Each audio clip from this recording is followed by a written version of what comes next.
Assalamualaikum warahmatullahi wabarakatuh. Kenalkan, nama saya Ahmad Arsya dengan NPM 234111034 dari kelas MNJ 23C. Di sini saya akan menjelaskan tentang sistem pengendalian manajemen. Definisi: sistem pengendalian manajemen atau SPM adalah tulang punggung keberhasilan organisasi. Ibarat pemandu dan kompas bagi sebuah kapal. SPM memastikan sebuah perusahaan tidak berlayar tanpa arah di tengah lautan bisnis yang penuh gejolak. SPM dapat didefinisikan sebagai sistem terstruktur yang digunakan oleh manajemen untuk mempengaruhi perilaku anggota organisasi agar mereka secara efektif dan efisien mengimplementasikan strategi organisasi. Ini bukan hanya tentang angka atau proses, tetapi tentang bagaimana orang-orang dalam organisasi bertindak dan mengambil keputusan untuk mendukung arah perusahaan. Tujuan utama SPM. Yang pertama, menyelaraskan tujuan. Dalam organisasi besar, berbagai departemen atau individu mungkin memiliki tujuan subunit. SPM memastikan bahwa semua tujuan mikro ini selaras dengan dan mendukung tujuan makro organisasi. Ini mencegah silo di mana departemen bekerja sendiri-sendiri tanpa koordinasi. Tujuan yang kedua, mengarahkan perilaku. SPM memberikan kerangka kerja yang memandu keputusan dan tindakan karyawan. Ini bisa melalui penetapan prosedur standar, kebijakan, hingga pedoman etika yang mengarahkan individu untuk bertindak sesuai nilai dan tujuan perusahaan. Tujuan yang ketiga yaitu mengukur kinerja. Fungsi fundamental SPM adalah menyediakan alat dan metrik untuk mengukur seberapa baik kinerja organisasi, departemen, atau individu. Pengukuran ini bisa mencakup aspek keuangan, operasional, kepuasan pelanggan, dan lainnya. Hasil pengukuran menjadi dasar untuk evaluasi dan perbaikan. SPM sebagai penghubung strategi. Jembatan antara perencanaan dan pelaksanaan strategi adalah apa yang ingin dicapai organisasi, sedangkan SPM adalah bagaimana organisasi mencapainya. SPM bertindak sebagai jembatan vital antara formulasi strategi dan implementasi strategi. Sebuah strategi yang brilian sekalipun tidak akan berarti tanpa sistem pengendalian yang efektif untuk memastikan eksekusinya. Ibarat memiliki peta harta karun yang sempurna atau kita sebut saja strategi, tetapi tanpa kompas, alat gali, dan tim yang terorganisasi. Itu kita sebut dengan SPM. Maka harta karun itu tidak akan pernah ditemukan.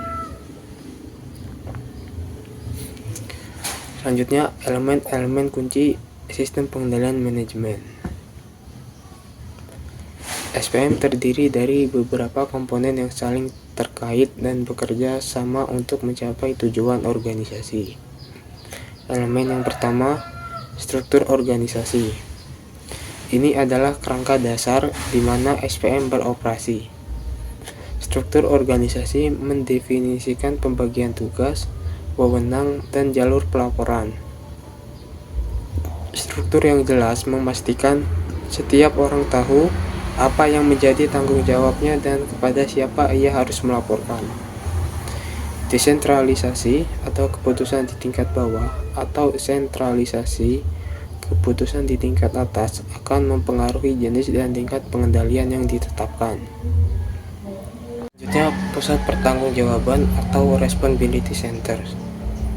Organisasi dibagi menjadi unit-unit yang manajernya bertanggung jawab atas aspek kinerja tertentu. Pertama, pusat biaya. Manajer bertanggung jawab hanya atas biaya yang dikeluarkan. Misalnya, Departemen IT, akuntansi. fokus pada efisiensi biaya. Kedua, pusat pendapatan. Manajer bertanggung jawab atas pendapatan yang dihasilkan, misalnya departemen penjualan, fokus pada volume atau nilai penjualan.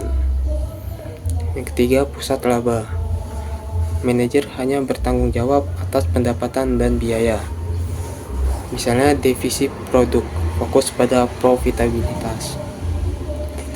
Selanjutnya, pusat investasi. Manajer bertanggung jawab atas pendapatan biaya dan penggunaan aset, misalnya anak perusahaan, fokus pada return on investment atau ROI.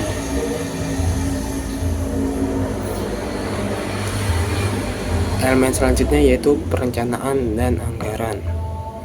Ini adalah alat utama untuk menerjemahkan strategi menjadi rencana yang dapat diukur. Perencanaan strategis menetapkan tujuan jangka panjang organisasi. Penganggaran atau budgeting menerjemahkan rencana strategis itu ke dalam rencana keuangan terperinci untuk periode yang lebih pendek, biasanya 1 tahun. Anggaran berfungsi sebagai alat komunikasi harapan, alat koordinasi antar departemen, dan tolak ukur untuk evaluasi kinerja.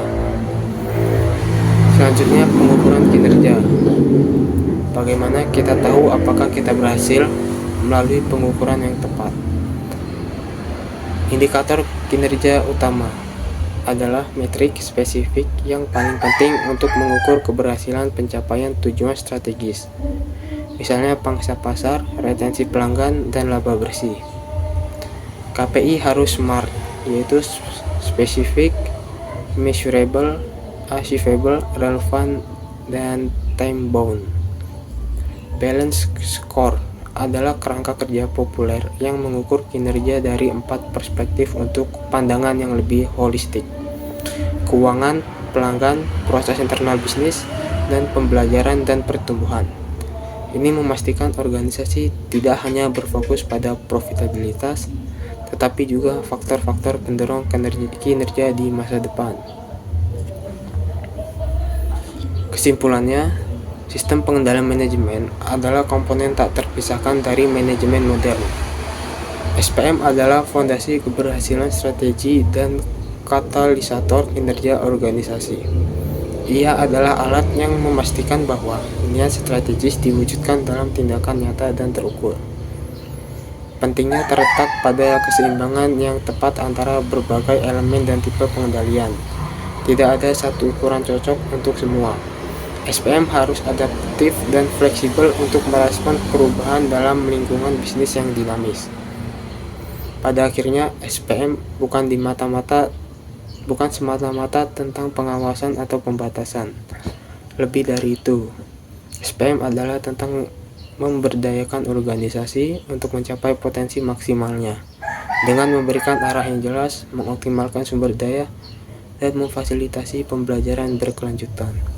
Sekian dari saya. Wassalamualaikum warahmatullahi wabarakatuh.